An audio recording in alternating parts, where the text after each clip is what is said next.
Good morning, entrepreneurs. You are tuned into the Non-Corporate Network, the worldwide leader in entrepreneurship. I'm Chaz Vandemotter. Dustin Trout. And we are here to bring you the top 6 small business trending headlines.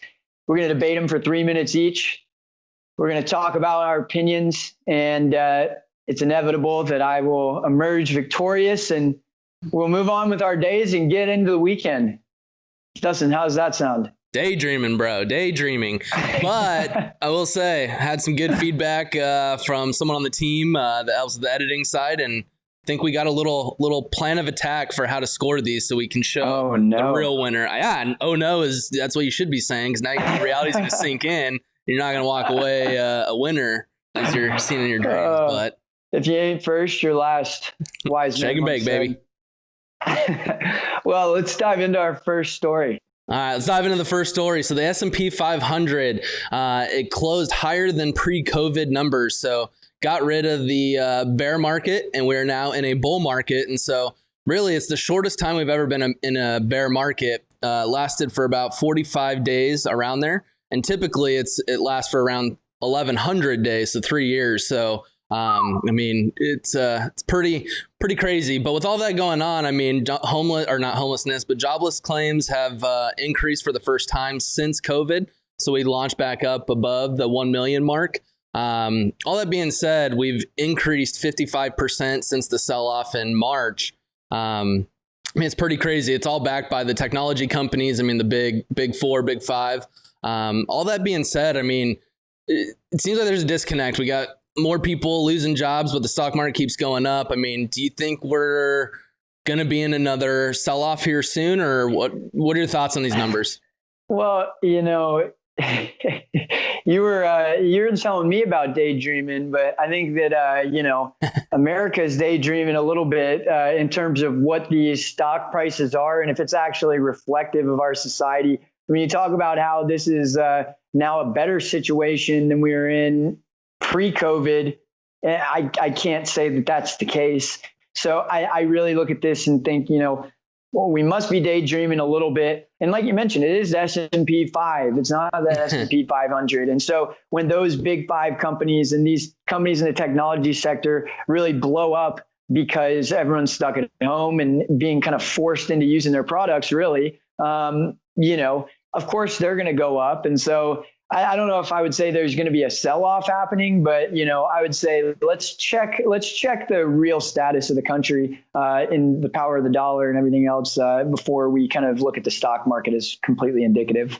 Yeah, and you bring up a couple good points. One is the disconnect between big and small business. It's like the stock market is all bigger business. They're public companies.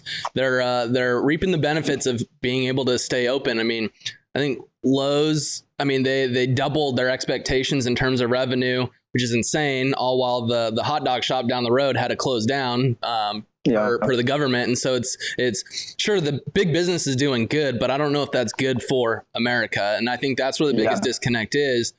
Yeah. That being said, the stock market does look at the future, and although people aren't spending as much now, the net worth of Americans has shot up quite a bit. People are saving their dollars from stimulus, from unemployment, and whatnot. And so and they're probably pumping a little bit of it back into the stock market because they have some money to invest with. And so that's probably inflating the price as well. Yeah. It's a good point on Squawk Box. I think it was yesterday. They're talking about that with Robinhood and everything. It's you have non-seasoned investors that are just watching it go up and just investing because you can do the fractional investments. Yeah. So going on to our next story. So here locally in Arizona, there's a doctor, Abrazo over in Scottsdale, that successfully did his first robotic knee replacement. And so he built it himself. It's using a combination of AI and robotics to essentially get the surgery done. It's more precise. The sizing of the implant is much better. So ultimately, the recovery time is reduced. You're more efficient. You can get the surgery done quicker. He had Jeff Gordon in 2 years ago to replace an ACL. I guess Jeff Gordon tore it back when he was a kid, and afterwards said that it's the best he's ever felt. And so he's getting great success stories. But I mean, we've talked about it quite a bit, how AI and robotics are going to impact other industries. Is this the start of the decline of surgeons? You know, we talk about how robotics and AI is going to phase out jobs. There's a lot of scary figures out there and projections out there of an estimated up to 50% job loss in the next 3 to 4 years. And so we're right on the brink of kind of rolling downhill, where Moore's law of computing power doubling every 18 months goes probably much lower than that through AI being able to, you know, help us to innovate. And so, you know, anything that requires repetition and precision is going to be the first thing to go as these AI machines become more sophisticated. I mean, they're flippies out there. They've got, you know, they've got this knee replacement. I mean, I think it's already a competitive industry in medicine as it begins with, but I think there's going to be an estimated job loss that is very high that goes across all industries, and medical could be hit very hard because of this. Yeah, I'm on the opposite. I think, I mean, the medical industry will benefit from it. We might see a loss in surgeons that are, I mean, $250,000, $300,000 a year jobs. There will be a loss in that. But I think with this, the cost of healthcare is going to come down, which more Americans can benefit. So more people are going to do stuff, have these types of surgeries, which then is ultimately going to create more job creation at the not so much lower level, but I mean, you got to go through more schooling to become a surgeon as opposed to an x-ray technician or someone that works the front desk. And so although those high paying jobs of surgeons might decline, one, more Americans are going to get better healthcare at a cheaper cost. And ultimately that's going to drive more employment and more jobs being created. You know, as we get further in, and I don't know if robots will take over those other jobs, but as you mentioned, it's repetition and precision, diagnosing something where you have to hear and feel and all that. That's where it might be tough to get robotics. I mean, eventually, but it might take 20 years. And so you might have an influx of job roles where you're diagnosing issues. Yeah. I mean, the adoption is getting much quicker in terms of consumer adoption of products too. So we saw the rise and fall of the BlackBerry in the matter of 10 years. So these things are trendy, and we'll see what happens next. Yep. So going on to our next story, Oracle, they joined the bid to buy TikTok. So TikTok continues to be a headline across America, probably past whenever the deal is going to be done or if they can't do business here. But, you know, the move represents a strategic move from their current business model where they're really working with enterprise level companies selling software and licenses. As this was announced, their shares rose 2.2%. So there was positive sentiment from investors seeing this. You know, their company valuation is $169 billion. So they're a pretty big company. You know, is this a good company to take over TikTok compared to Microsoft? I will mention that, you know, through media buying and stuff like that, I know that there are Oracle data sets that you can buy. So you can, it's a lot more on the enterprise and B2B level, but you can target people based off the software that Oracle is selling to other businesses. And so they're in the game of selling data. So it's like, is it a smart move for this company that sells data to buy a company that the whole reason why the sell off is through the use of data?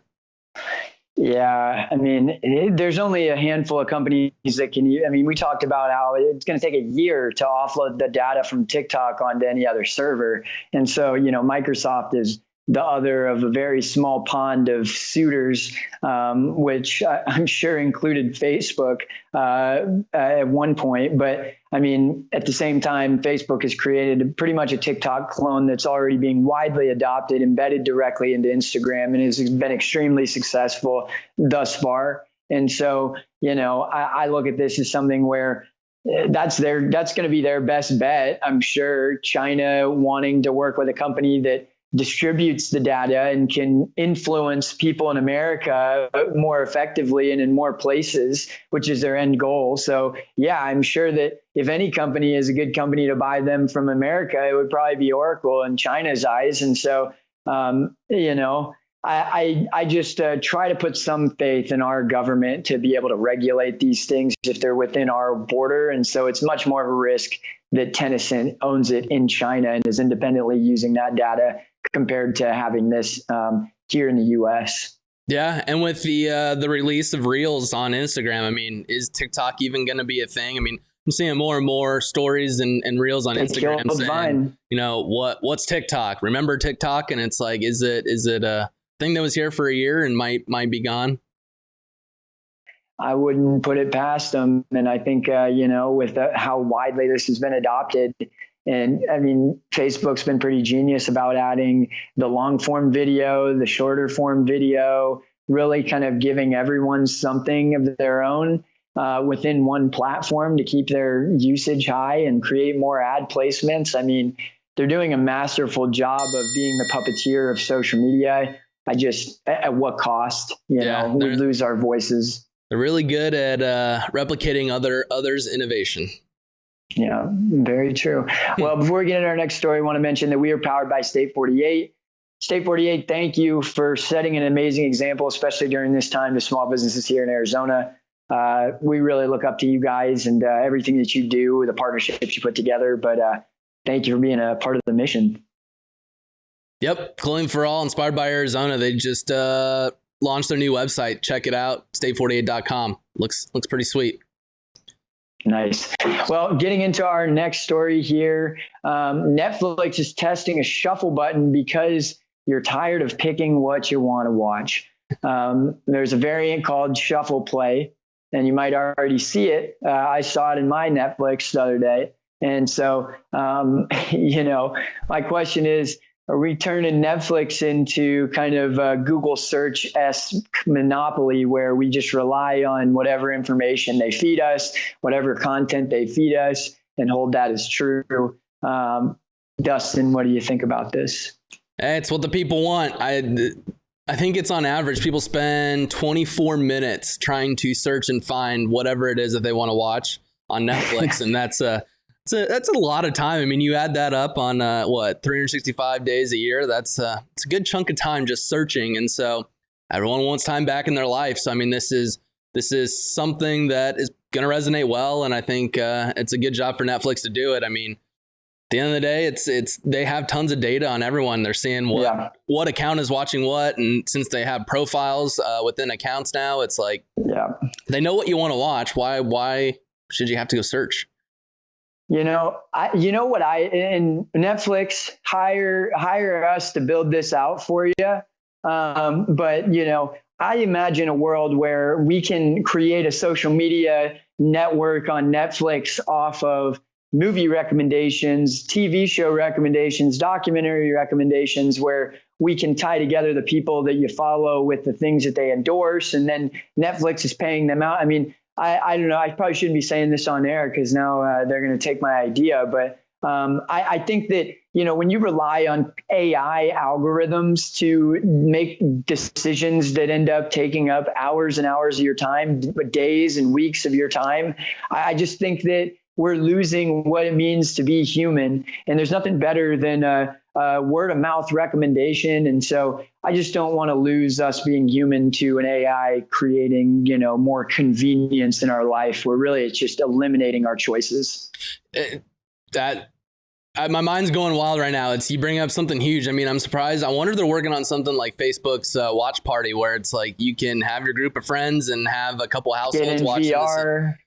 Yeah. You can comment, or I mean, laugh. I don't know. There's a way. I mean, we're seeing it with sports where you can clap during a game or whatever through the app. I mean, creating more of a connected experience with others, I think that would be huge. And then it's like, I think there's so many different ways that you can approach that. And even then you're talking about, you have data on everyone. It's now, you know, who's watching what together. And then you can spin up recommendations based off what your friends are watching. And there's so much more that can bring convenience to the consumer from that, which ultimately they're just going to collect more data on and use it to make people happier and increase that lifetime value of a customer. Hey, you know, I feel like I swayed you a little bit from the beginning there. I said it's a good idea. I mean, what they're doing, it sounds like you started to fall in line with what I was saying. So, oh gosh, Postal Service suspends changes over outcry for delivery shutdown. Postal Service running wild right now. I mean, there's talks of shutting the post office down. There's talks of defunding the post office. It's like a soap opera that we're watching here unfold in front of our eyes. The Postmaster General, Louis DeJoy, facing intense backlash over cost-cutting moves. The Democrats and state attorney general and civil rights groups warned would jeopardize the mail-in voting process. And this measure, includes eliminating overtime for mail carriers, reduce post office hours, remove the flat rate shipping boxes. And it could also slow down the mail delivery as a whole. And so what do you think, Dustin? Should this be privatized? Should this be cost cut? Should we put more money into it? What direction do we go? Okay, anything I ever get from the USPS is usually just junk mail. So it's like, what is the value that's even there? I mean, most people are looking for that Amazon box, which is typically going to come from Amazon or UPS. I mean, it's been running at a deficit for so long. It's costing taxpayers, and all that's being sent is junk mail. I don't really see the value of it.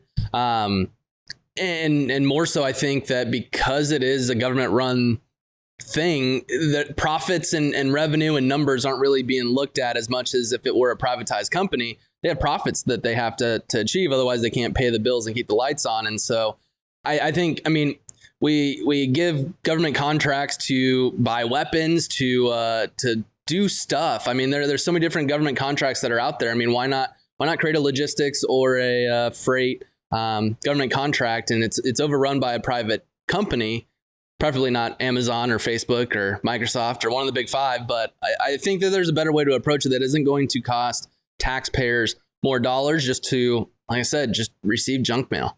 But I mean, what are your thoughts? I like where you're going in terms of trying to, open up the bid to somebody past Amazon, who is kind of the obvious de facto choice.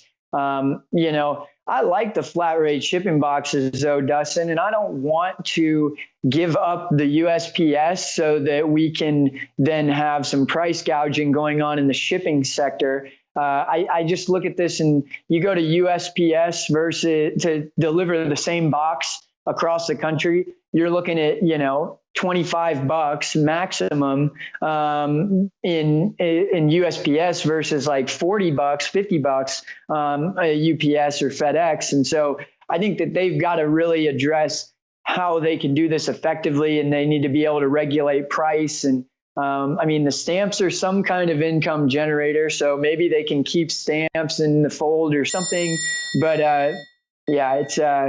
it's going to be an ongoing discussion. I don't think we should completely defund them right before the election if we're considering using absentee balloting and things of that nature, though, because that's kind of counterintuitive. Yeah. I digress. Getting into our final story here.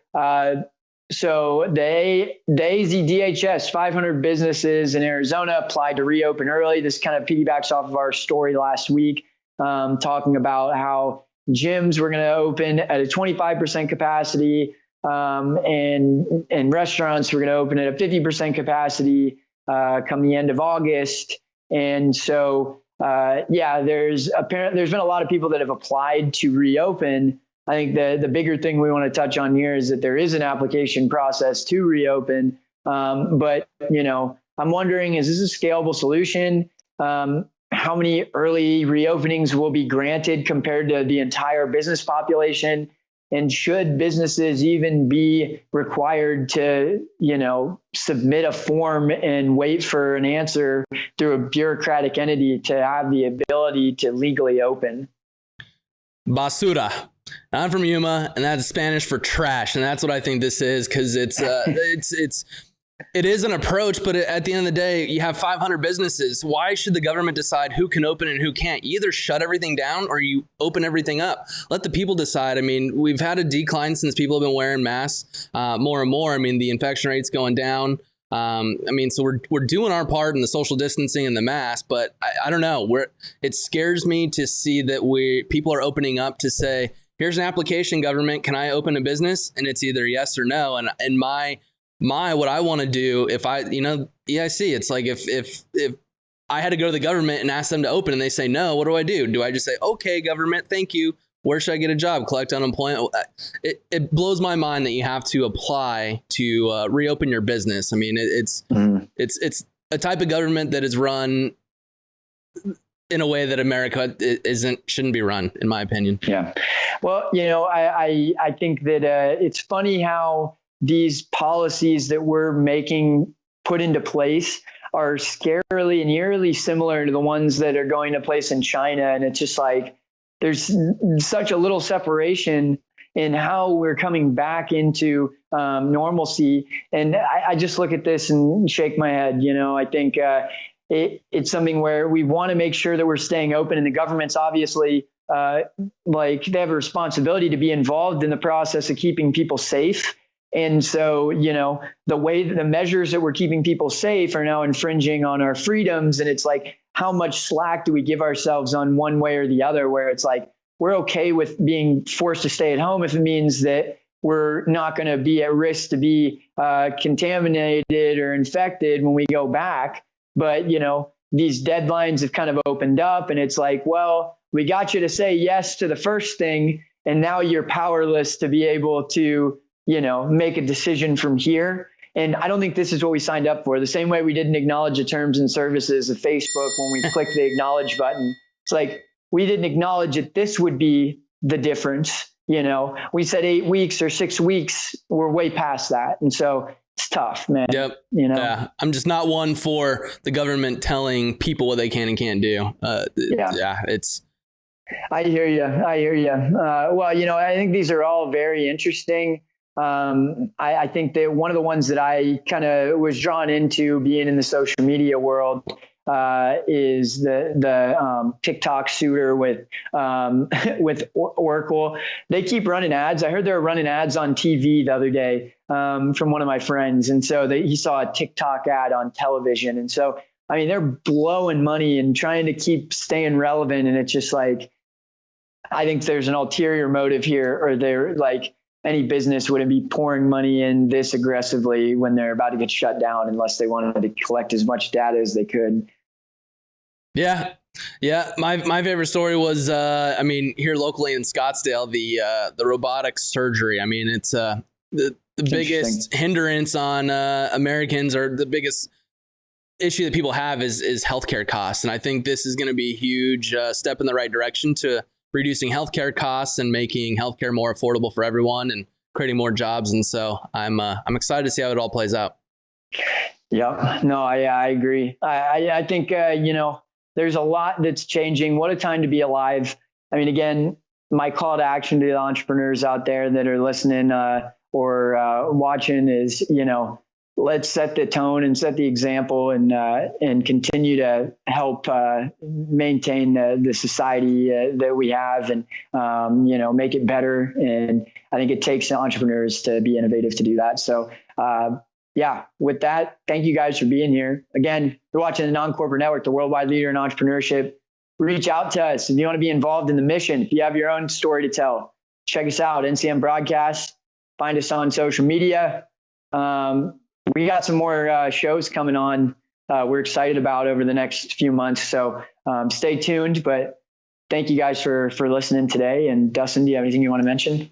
No, thanks for tuning in. Go out there and get it.